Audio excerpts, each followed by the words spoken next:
History, a premier and paramount priority for progress of a people, arguably the single most important cultural property. It is the great unifier of all societies, from classical to contemporary. It is the shining beacon that restores vision to the blind. It is imperative that we create a unified effort to learn from it, that we may emulate its successes and prevent repeating its mistakes. For without history, we are without purpose. We are without identity. Welcome to the gray area, where we examine history in hindsight. January 30th, 1798, the first brawl in the U.S. House of Representatives took place when Congressman Matthew Lyon and Roger Griswold fought on the House floor. 1844, Richard Theodore Greener becomes the first African American to graduate from Harvard University. 1847, the town of Yerba Buena was renamed San Francisco. 1862, the Navy's first ironclad warship, the Monitor, was launched. 1911, the first airplane rescue at sea was made by the destroyer Terry.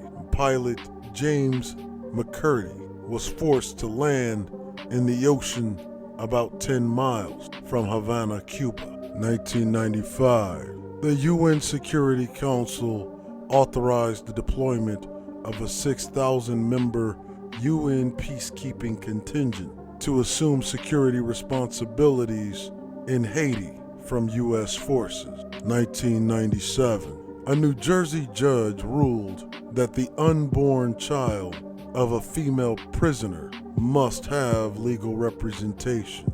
He denied the prisoner bail reduction to enable her to leave the jail and obtain an abortion. 2002, Japan's last coal mine was closed. The closures were due to high production costs and cheap import. As a result, Japan moves towards more renewable energy sources.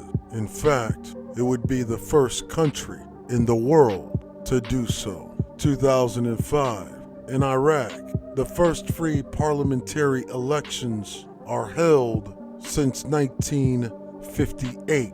But rewinding all the way back to 1964, January 30th, this day, the U.S. launched Ranger 6, the unmanned spacecraft which carried television cameras and was intentionally crashed onto the surface of the moon. However, the cameras would never return any pictures to Earth. You see, history, much like time, waits for no man. It is ultimately up to us to decide whether we choose to make it or be the reason we repeat it. However, no matter what side of it that you stand on, you can only learn from it by looking at history in hindsight.